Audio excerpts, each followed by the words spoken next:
A lot of people always asking themselves, what can I do to be happy? That's a big question for a lot of people. Now, you have a system of 5 steps. Yeah. I've written 5 simple steps that really helps no matter who you are, what walk of life you're in. Number 1, you have to own your own happiness. Take it away from other people demanding that they make you happy. Your kids are not going to make you happy. Your spouse is not going to make you happy. A big house is not going to make you happy. Own your own happiness and be responsible for doing those things that bring joy into your own heart, independently of life and people and money and all of that stuff. Right. It doesn't necessarily give you a happiness. You have to take responsibility of that peace and that joy that lives inside of your heart and not inside of your stuff. Wow. Am I right? Yeah. And the second thing that I think people need to do is challenge their own story, because people torment themselves by how they see their life. They've told themselves a story as if it were the truth when it is really a perspective truth. And sometimes you've narrated a story that you beat yourself to death with. Challenge your own story. Change the way you talk to yourself about who you are and what happened to you and what you're going to do in your life. You wrote the script. Change the story. Change the dialogue. You can, am I right? You know? Yeah. The third thing that I think is very important is to enjoy the journey, not the destination.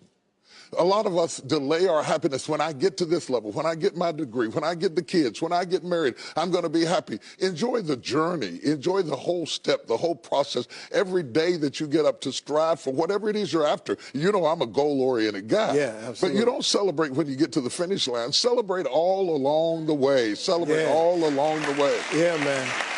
You know, that's so true, because I hear people talking about a million, man. When I make $1 million, I'm going to do this right here.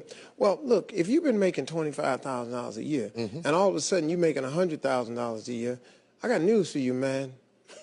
You need to go eat a piece of cake and put a candle in it or something, because that's a big jump. And like you say, enjoying the journey is just realizing that there's joy in the process. That, and then I put me on my calendar. Put me on my calendar, because I want my attention too. Because if you don't see yourself as valuable, nobody else will. You know, nobody else will. The other point is make relationships count. Making your relationships count, because everything is about relationships. First of all, your relationship with God. That's a very important thing to have, because as long as you know that there's somebody in charge, you don't have to bear the brunt of the responsibility and the weight of what's going on in your life. Yeah. You can talk to the boss. Okay. Number 2, enjoy your relationship with yourself. If you don't like you, it makes it hard for me to like you. Because people, when you walk into their atmosphere, they draw you into the cosmos of their own drama. And if they're full of drama without you, when you come in, you become caught up in the cyclone of their drama. Yeah. Enjoy your relationship with yourself. And then anybody else who comes in, they enter into a party you already started. You understand? Yeah. And then the relationship with your kids, the relationship with your spouse, the relationship with your friends, taking time to enjoy the relationships, because there is no fruit. Nature teaches us that there is no fruit without relationships. You cannot be fruitful by yourself. In business, in home, in life, in church, I don't care what it is, you are no more than the relationships you surround yourself with, and make sure that those are good ones. The 5th thing, Yeah. No, go ahead. I'm loving it, man. Is this good? Yeah, this is really good. The 5th thing that I really ascribe to is balance work with play. You can't do all of either one and be successful. And to those whom much is given, much is required. And if you work really hard and you're a really diligent person, make sure that you do some play to balance your life out. If you play real hard but you don't work very much, you're going to be fun, but you're going to be hungry. You know what I'm saying?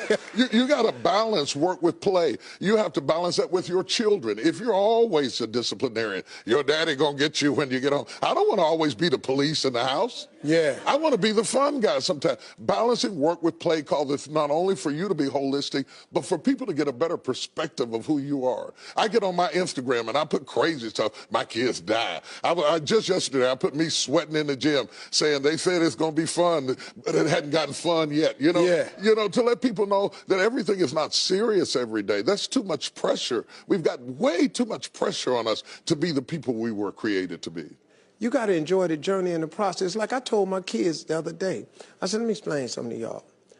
if something happened to me and Mama, I want you all to understand, y'all gonna be around the casket crying because I'm not leaving you everything. I'm just not. I'm gonna spend 85% of my income on me and your mama. Right. Yeah. Right. I'm gonna leave about 5–10%. That's it.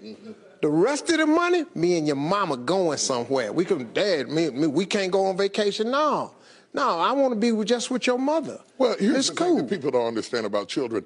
It is not what you leave to them that makes them great. It's what you leave in them. And if you leave enough in them, you don't have to worry about what you leave to them. If you leave more to them than you leave in them, they will run through everything you left to them. Yeah.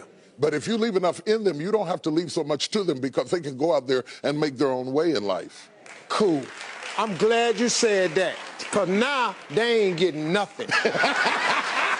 Coming up next, Bishop T.D. Jakes has a special story to share with us that proves miracles happen right here on earth. Stay with us. We'll be right back.